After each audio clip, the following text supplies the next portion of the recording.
올해는 신축년, 흰소의 해라고 하죠. 흰소는 상서로운 동물로 여겨집니다. 복되고 좋은 일들이 많이 일어나는 한 해가 되기를 기대하는 마음입니다. 소는 온순하면서도 믿음직하고 은근하면서도 끈기가 있는 동물입니다. 천천히 걸어도 황소걸음, 이런 말이 있듯이 우보천리의 걸음으로 맡겨진 과제를 하나씩 정성껏 풀어가게 되기를 바랍니다. 우리 사회도 황소걸음을 걸어가야 할 그런 때입니다. 정권이 바뀌고 4년이 되어가는데 변화와 개혁의 열매가 잘 보이질 않습니다. 한반도의 평화정책 급격히 진행될 수 있을까 기대했지만 주권국가의 모습을 갖지 못했습니다. 그러다 보니 뒤처지고 말았습니다. 노동과 주택, 교육, 여러 정책에서 사회적 양극화를 해소하라고 하는 촛불혁명의 명령 역시도 희미해지고 있다는 느낌입니다. 물론 이런 중대한 과제를 정부의 책임만으로 돌릴 수는 없겠습니다. 새로운 문명을 지어 나아갈 역량이 시민사회가 보유해야 하고 우리가 살아가는 각자의 지역 공동체에서 실질적인 역량을 확대해야 합니다. 흑백 논리와 진영 논리를 넘어서는 정치적인 공동체적 성숙이 있어야 하겠고 자본의 탐욕을 넘어설 수 있는 지혜와 사회적 장치를 마련해야 하는 그런 합의도 필요합니다. 무엇보다도 각 개인이 소비 문화와 밀착된 욕망을 생태적으로 바꿔나가는 노력 역시도 절실합니다. 코로나 시대를 질병의 관점에서 본다면 그 시대의 끝이 멀진 않았다고 생각합니다. 백신과 치료제가 개발되어서 다음 달부터는 맞을 수 있다고도 하고 많은 사람들이 이게 먼 일만은 아닐 것이라는 그런 기대도 높습니다.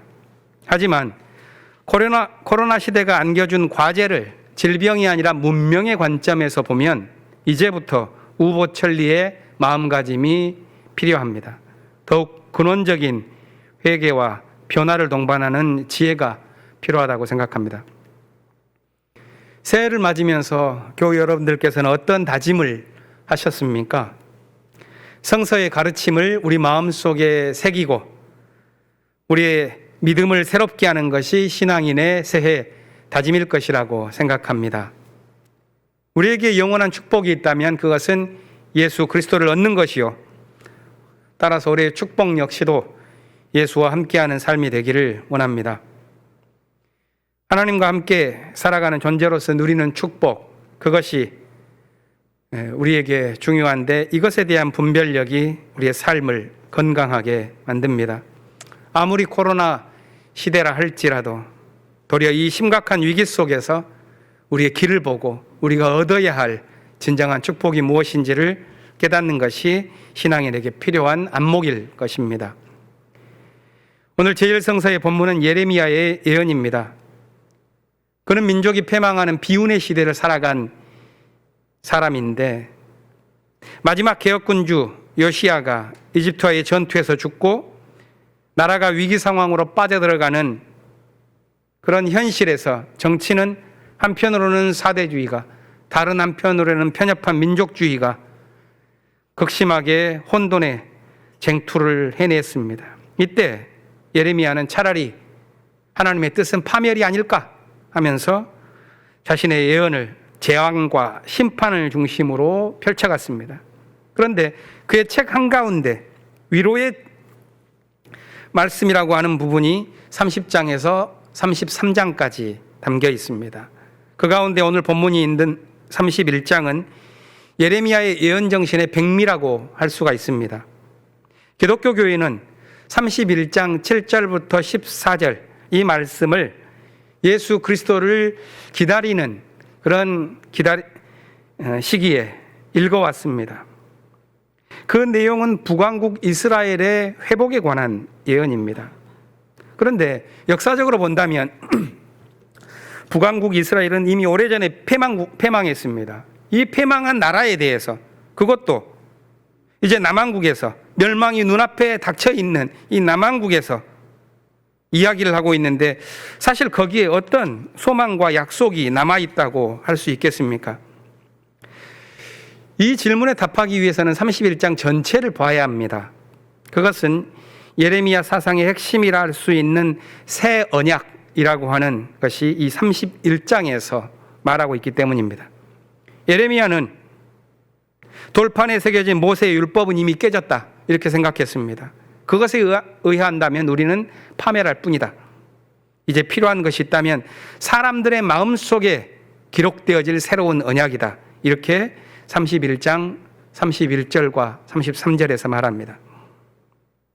오늘 본문은 이 새로운 언약의 주체가 될 사람에 대한 언급입니다. 7절을 보면 그들을 가리켜서 남은 자, 이렇게 표현하죠. 주님, 이스라엘의 남은 자를 구원해 주십시오. 여기서 남은 자는 재난과 시험의 시간을 통과한 사람을 의미합니다. 성서는 그들을 가리켜서 하나님의 구원을 이루어갈 그루터기와 같은 존재라고 말합니다. 남은 자는 절망의 시대를 견디게 하는 미래의 씨앗입니다. 예를 들어서 아합 왕의 복종으로 인해서 엘리야마저도 좌절할 때 하나님께서는 바알에게 무릎 꿇지 않고 입 맞추지도 않은 7,000명을 남겨두었다, 이렇게 격려합니다. 바울도 남은 자만이 구원을 얻을 것이다, 이런 성서의 오랜 전승을 이어갔습니다. 남은 자에게는 양면적인 모습이 있죠. 그들은 하나님의 심판과 자비를 동시에 보여줍니다. 한편으로 그들에게는 피할 수 없는 심판의 흔적이 몸에 남아 있습니다. 그러나 다른 한편으로는 하나님의 꿈을 이어갈 희망의 거처 자체가 됩니다. 성서의 다른 누구보다도 위기의 시대를 살았던 예레미야가 유독 남은 자를 주목한다는 것을 봅니다. 이 남은 자라고 하는 표현은 성서에 60여 차례가 나오는데 예레미야서에서 24번 반복하는 것을 확인했습니다. 여기에서 오늘 본문 8절에서 이 남은 자가 누구인지 그걸 조금 더 미시적으로 살펴보는데 예레미야는 이렇게 표현하죠. 하나님이 땅 끝에서 모아올 그들은 눈먼 사람과 다리를 저는 사람이요 임신한 여인이나 해산한 여인이 그들을 특징 짓는 사람입니다. 우리는 여기에서 예레미야의 독특한 상상력을 보게 됩니다. 세속의 기준으로 보면 끝까지 생존할 수 있는 남은 자, 오래가고 살아남게 될 사람은 돈이 많고 권력을 쥔 사람들입니다. 그러나 예레미야가 본 남은 자는 위기와 혼돈의 시대에 능동적으로 대처할 능력을 갖지 못한 사람들입니다. 이것은 다른 세계관이요, 어마어마한 성서의 지혜가 저는 여기에 담겨 있다고 믿습니다. 예레미야는 모세의 율법을 금과 옥조처럼 지켰던 기존의 문명은 사실 파멸하고 말았지 않느냐, 이렇게 봅니다. 다가올 새 시대의 구원이 있다면 그것은 옛 언약의 재탕이 아니라 새로운 언약의 도래여야 한다고 본 것입니다. 그래서 예레미야는 모세의 율법과는 정반대의 비전을 여기서 말하고 있습니다. 모세의 율법을 따르면 레위기 21장 18절에 보면 하나님의 일을 할 수 없는 사람들에 대한 목록들이 쭉 이어집니다. 그 맨 처음에 눈이 먼 사람이나 다리를 저는 사람은 하나님의 일을 할 수 없다, 이게 모세의 규정입니다.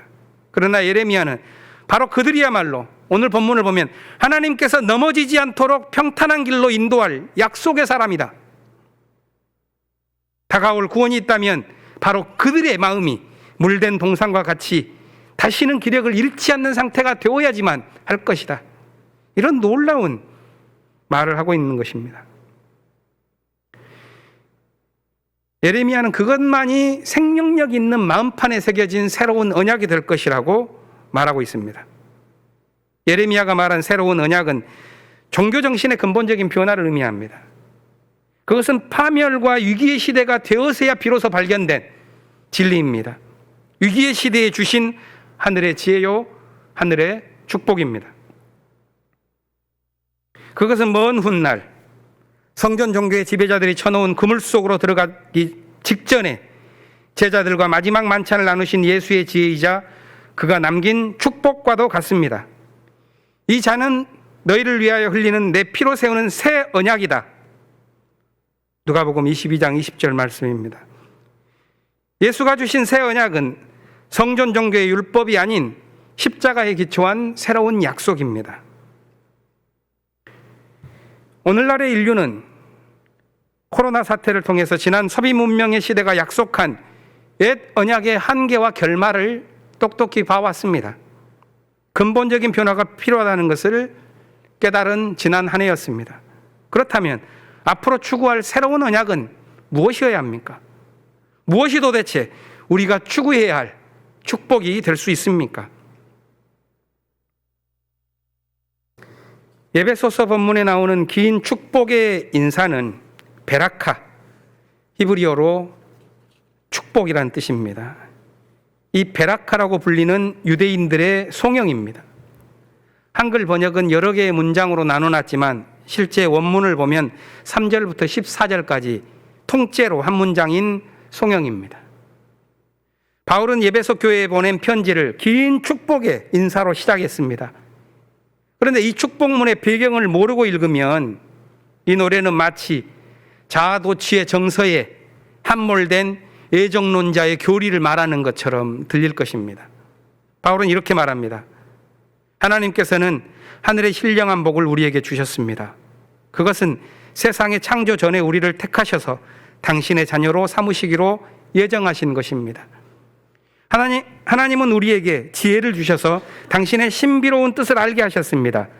그 계획은 그리스도 안에서 그분을 머리로 하여 모든 것이 하나가 되고 그리스도 안에서 우리를 상속자로 삼은 것입니다.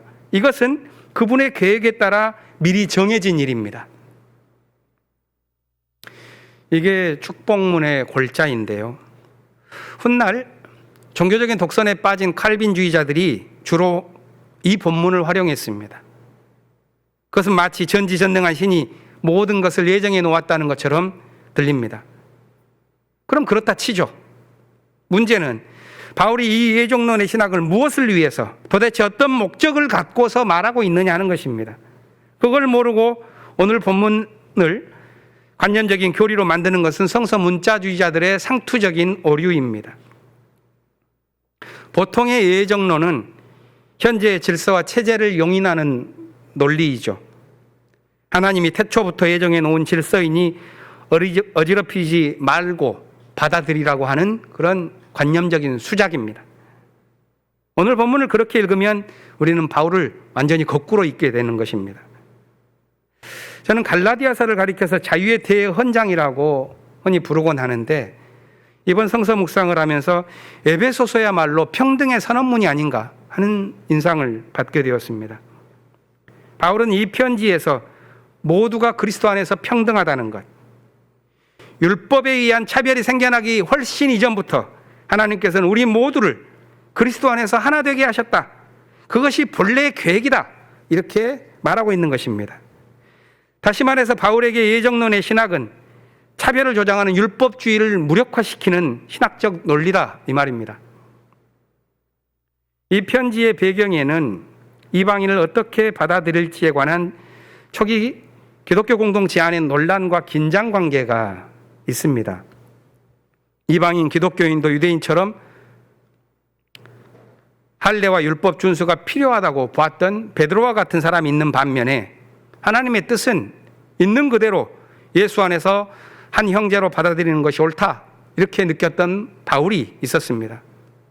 이런 긴장 관계를 조정해 나아가는 상황이 반영되어 있습니다. 이때 아주 급진적인 평등 공동체를 추구해온 바울은 오늘 에베소 공동체에 이것을 보내고 있는 것이죠. 그렇게 본다면 이런 바울의 심정을 담아서 본다면 이 바울의 본래의 예정론은 차별과 불평등을 넘어서는 새로운 공동체를 위한 신학의 논리라고 말할 수가 있겠습니다. 바울은 이 편지를 이방인 그리스도인들에게 보냈습니다. 이 수신자들에 대한 설명이 2장 11절과 12절에 나와 있습니다. 그들은 어떻게 표현되어 있냐면 유대인들에게 무할례자라고 불리면서 따돌림을 당했고 약속의 언약과 무관한 사람으로 취급당했다고 말합니다. 바울은 그러한 행위들이야말로 하나님을 모르는 무지에서 비롯된 것이라고 말하면서 하나님의 영원하신 뜻을 말하고 있는 것입니다. 여기서 에베소서의 내용을 이렇게 따돌림을 당하고 소외된 사람들에게 주어진 평등 선언문으로 이해하고 읽으면 이전에 관념적으로 보이던 문자들이 아주 생생하고 급진적인 언어로 되살아나는 마술을 경험하게 됩니다. 바울은 옛 율법에 사로잡혀서 차별과 배타주의를 당연시하는 풍조를 비판하면서 말합니다. 그가 착안한 것은 하나님 안에는 영원 전부터 감추어진 비밀의 계획이 있다는 사실입니다. 그것은 그리스도의 헤아릴 수 없는 부요함 속에서 이방인이든지 유대인이든지 함께 예수 안에서 공동 상속자가 되고 한 몸이 되고 약속을 함께 가지는 것이라고 그는 말합니다. 이것이야말로 하나님께서 모든 정권과 권세와 능력과 주권 위에 그리스도를 높이셨던 본래의 이유이자 그리스도의 몸인 교회를 통해서 당신의 충만함을 보이시는 것이라고 바울은 이 에베소서 전체에서 주장하고 있는 것입니다. 그런데 놀랍게도 기독교는 이런 바울의 평등 사상을 베타의 논리이자 제국주의의 논리로 활용해 왔죠. 오늘날의 한국교회 역시 바울의 말을 왜곡해서 이해하고 있습니다. 바울은 차별하기보다는 먼저 하나님의 은총이 있음을 봐라 이렇게 말하고 있는데 이런 성서의 가르침을 저버리고 오늘의 교회는 현재의 차별을 하나님께서 예정하신 것이다 이렇게 베타의 교리를 주장합니다. 폐쇄적인 교회는 자신들의 울타리 안에서 천진난만한 노래를 부르고 있습니다. 당신은 사랑받기 위해서 태어난 사람이라고 부르는 이 잘 알려진 노래가 기독교적인 진실을 담기 위해서라면 우리 시대의 이방인들, 우리 시대의 소수자들에게 이 노래를 진실로 들려줄 수 있어야 할 것입니다. 성서의 예정론은 베타의 논리가 아닙니다. 평등의 선언입니다. 있는 모습 그대로 용납하는 그리스도의 헤아릴 수 없는 부요함에 관한 성서의 믿음입니다. 그럴 때에야 이 성서의 말씀이 새로운 시대를 열어가는 축복이 될 수 있을 것입니다. 복음서의 본문 요한복음 1장을 우리는 성탄절에도 읽었죠. 그때는 14절에 주목해서 예수 탄생의 임마누엘 사건을 개벽의 선언이다 이렇게 살펴보았습니다. 오늘은 그보다 앞에 나오는 10절부터 13절 말씀에 주목해 보고자 합니다. 그것은 앞에서 본 에베소서의 상황과도 관련된 것인데 배타적인 유대주의와 대결하고 있는 오늘 이 요한복음 공동체의 상황처럼 보이기도 합니다. 요한은 여기서 빛에 관한 은유로 설명하죠. 예수께서 빛으로 자기 땅에 오셨지만 그의 백성은 그리스도를 맞아들이지 않았습니다. 대신 그를 맞아들인 사람에게는 하나님의 자녀가 되는 특권을 주셨는데 그들은 혈통이나 사람의 뜻으로 난 것이 아니라 하나님에게서 난 것이라고 이렇게 말하고 있습니다. 요한의 이 설명은 바울이 에베소서에서 한 축복과 같은 말입니다. 하나님의 은총은 사람이 만들어 온 등급이나 차별을 따라 이루어지는 것이 아니라 오직 그리스도의 충만함을 통해서 선물로 주어지는 것이라는 것을 여기서 말하고 있습니다. 이것이 육신이 되어서 우리 가운데 오신 그리스도의 의미라고 요한은 설명하는 것이죠. 오늘 마지막 성서 묵상은 여기서 한 걸음만 더 나아가고자 합니다. 그것은 그리스도 안에 있는 공동체가 그리스도를 통해서 무엇을 축복으로 얻느냐 하는 것입니다. 그리스도라는 빛에 노출된 사람들, 그들이 구성한 믿음의 공동체는 어둠 속에서 빛을 보았지만 여전히 불완전한 공동체입니다. 그들은 어떻게 살아가야 할까요? 본문 17절은 이렇게 말하는 것 같습니다. 모세를 통해서 우리가 율법을 받았다면 그리스도로 통해서 우리가 얻을 것은 은혜와 진리의 말씀이다. 악과 싸우다가 악에 동화되지 않으려면 그리스도의 은혜와 진리가 이끌도록 해야 한다는 말씀처럼 들립니다. 메마른 율법이 세상을 갈라놓을 수 없도록 은혜와 진리가 이끄는 하나님 나라의 운동을 힘차게 펼쳐나가는 한 해를 우리 모두가 살아야겠습니다. 강제로 요구되는 율법은 강한 것 같지만 고난의 시대에는 옛 언약이요, 파멸한, 시대를 견딜 수 없는 취약한 율법입니다. 그러나 은혜와 진리는 고난 속에서 더욱 피어나는 새로운 언약입니다. 옛 언약은 그 규율을 지킬수록 옛 질서가 강화되고 말지만, 은혜와 진리에 기초한 새로운 언약은 자기를 먼저 변화시키기 때문에 세상을 새롭게 창조해 갑니다. 예레미야가 위기의 시간에 발견한 새로운 언약, 바울과 요한이 증언한 은혜와 진리의 빛 가운데서 이루어지는 믿음의 행진, 그것이 우리 모두 새해의 축복으로 받아야 할 내용이라고 생각합니다. 우리 모두 힘차게 새해를 열어나가기를 기원합니다. 침묵으로 잠시 기도합니다.